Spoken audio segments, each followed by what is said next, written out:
जय Shri Krishna friends, welcome to Hari Mukund. आइए आज श्रीमद् भागवत पुराण के दूसरे स्कंद का 8वां अध्याय शुरू करते हैं। इसमें राजा परीक्षित ने श्री सुखदेव जी से किस किस प्रकार के प्रश्न किए थे, उन प्रश्नों को बताया गया है। तो राजा परीक्षित ने कहा, हे भगवान, आप वेद वेत्ताओं में श्रेष्ठ हैं। मैं आपसे यह जानना चाहता हूँ कि जब ब्रह्मा जी ने निर्गुण भगवान के गुणों का वर्णन करने के लिए नारद जी को आदेश दिया, तब उन्होंने किन किन को किस रूप में उपदेश किया।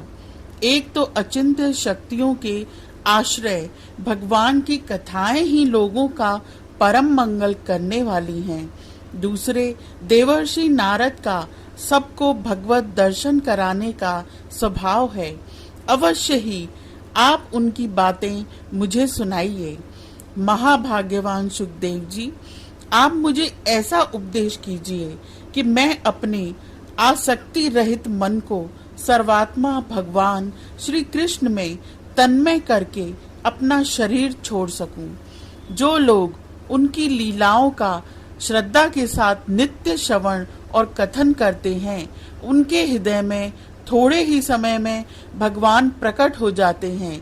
श्री कृष्ण कान के छिद्रों के द्वारा अपने भक्तों के भाव में हृदय कमल पर जाकर बैठ जाते हैं, और जैसे शरद ऋतु जल का गंदलापन मिटा देती है, वैसे ही वे भक्तों के मनोमल का नाश कर देते हैं। जिसका हृदय शुद्ध हो जाता है, वह श्री कृष्ण के चरण कमलों को एक क्षण के लिए भी नहीं छोड़ता। जैसे मार्ग के समस्त कलेशों से छूटकर घर आया हुआ पथिक अपने घर को नहीं छोड़ता। जीव का पंचभूतों के साथ कोई संबंध नहीं है, फिर भी इसका शरीर पंचभूतों से ही बनता है। तो क्या स्वभाव से ही ऐसा होता है, अथवा किसी कारणवश आप इस बात का मर्म पूर्ण रीति से जानते हैं। आपने बतलाया कि भगवान की नाभि से वह कमल प्रकट हुआ जिसमें लोकों की रचना हुई। यह जीव अपने सीमित अवयवों से जैसे परिच्छिन्न है, वैसे ही आपने परमात्मा को भी सीमित अवयवों से परिच्छिन्न सा वर्णन किया। ये क्या बात है?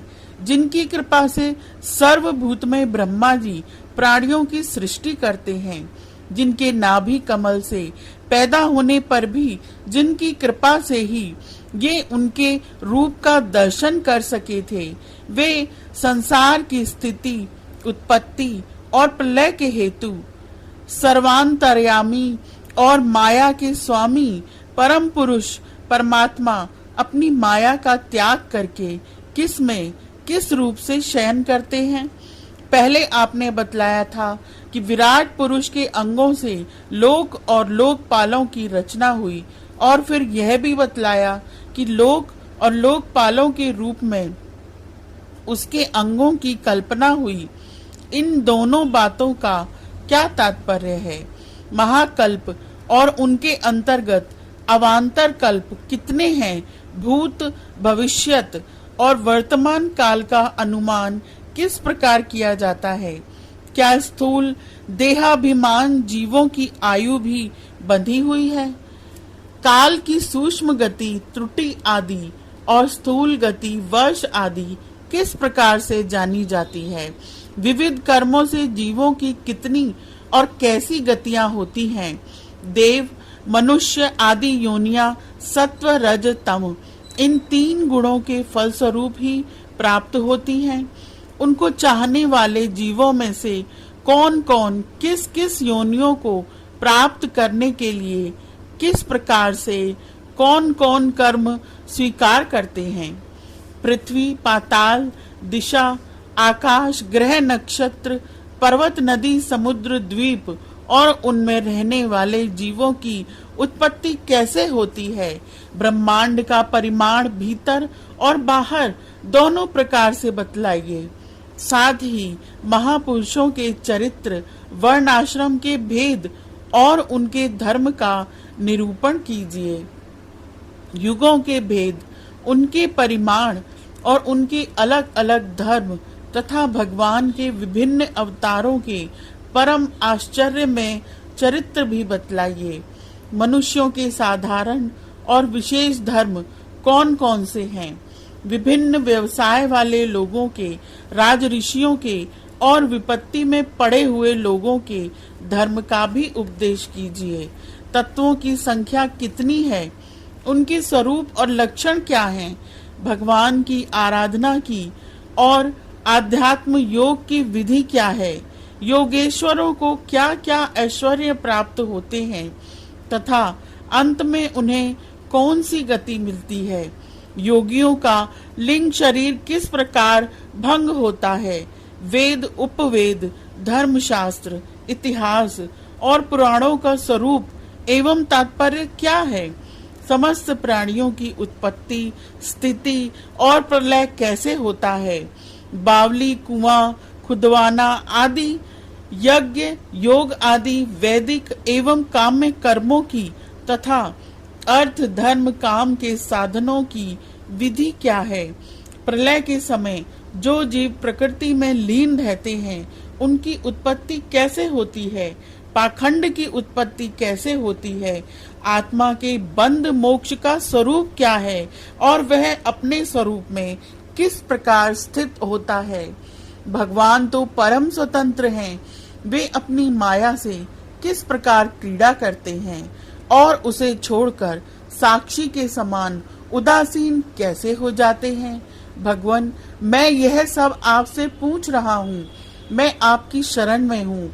महामुने, आप कृपा करके क्रमशः इनका तात्विक निरूपण कीजिए। इस विषय में आप स्वयंभू ब्रह्मा के समान परम प्रमाण हैं। दूसरे लोग तो अपनी पूर्व परंपरा से सुनाई बातों का ही अनुष्ठान करते हैं। ब्राह्मण, आप मेरी भूख प्यास की चिंता न करें। मेरे प्राण कुपित ब्राह्मण के शाप के अतिरिक्त और किसी कारण से निकल नहीं सकते, क्योंकि मैं आपके मुखारविंद से निकलने वाली भगवान की अमृतमयी लीला कथा का पान कर रहा हूँ।